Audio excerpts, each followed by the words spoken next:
मार्का हक में पाकिस्तान की कामयाबी के बाद भारत को दुनिया भर में रुसवाई का सामना करना पड़ रहा है।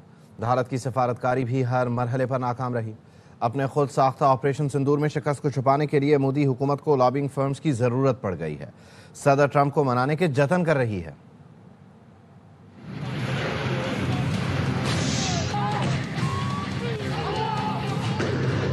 Shot down 7 jets, 7 planes shot down. They were ready to go. Camera 1, Fox 3 off the group.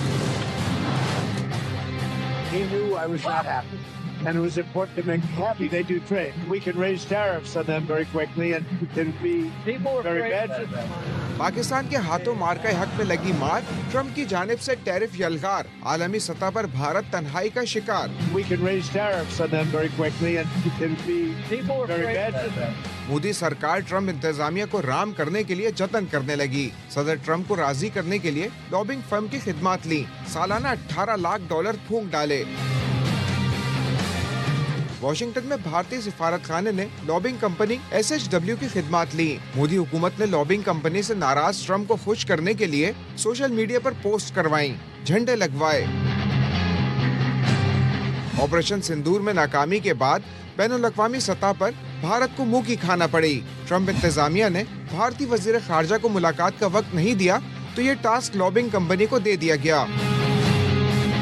भारतीय प्रोफेसर सुशांत सिंह ने लिखा, वजीर खारजा जयशंकर की हालत ये है कि वो खुद नायब सदर JD वेंस और अमरीकी वजीर दिफा से मुलाकात नहीं कर सकते, इसलिए लॉबिंग कंपनी को अमरीकी हुकाम से मुलाकातों के लिए कहा। मोदी सरकार के इक़दामात बताते हैं वो किस मकाम पर आ गई है। नरेंद्र मोदी जी डरपोक हैं, ना उनका विजन है, ना वो अमेरिका के राष्ट्रपति के सामने खड़े हो सकते हैं। भारतीय तज्जियाकार राहुल पारो लेकर मोदी हुकूमत पर बरस पड़े।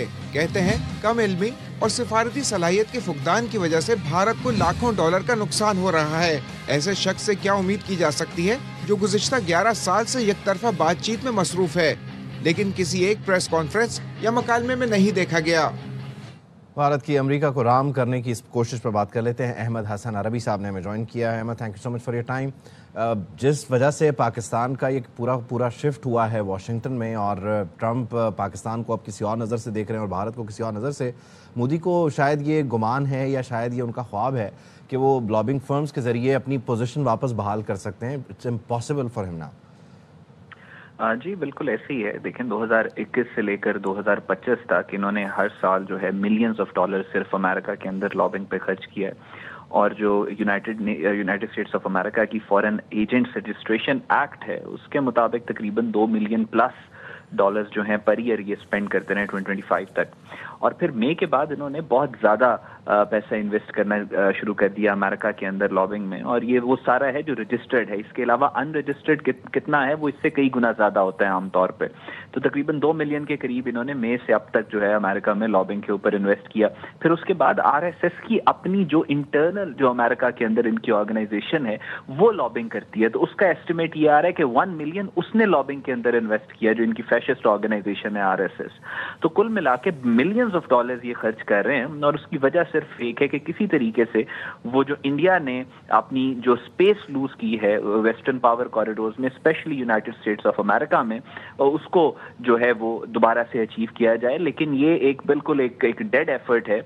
जो डेंट इस वक्त अमेरिकन पॉलिटिकल और पावर स्ट्रक्चर में इंडिया को लेके आ चुका है उसका अंदाजा भी भारत को नहीं है।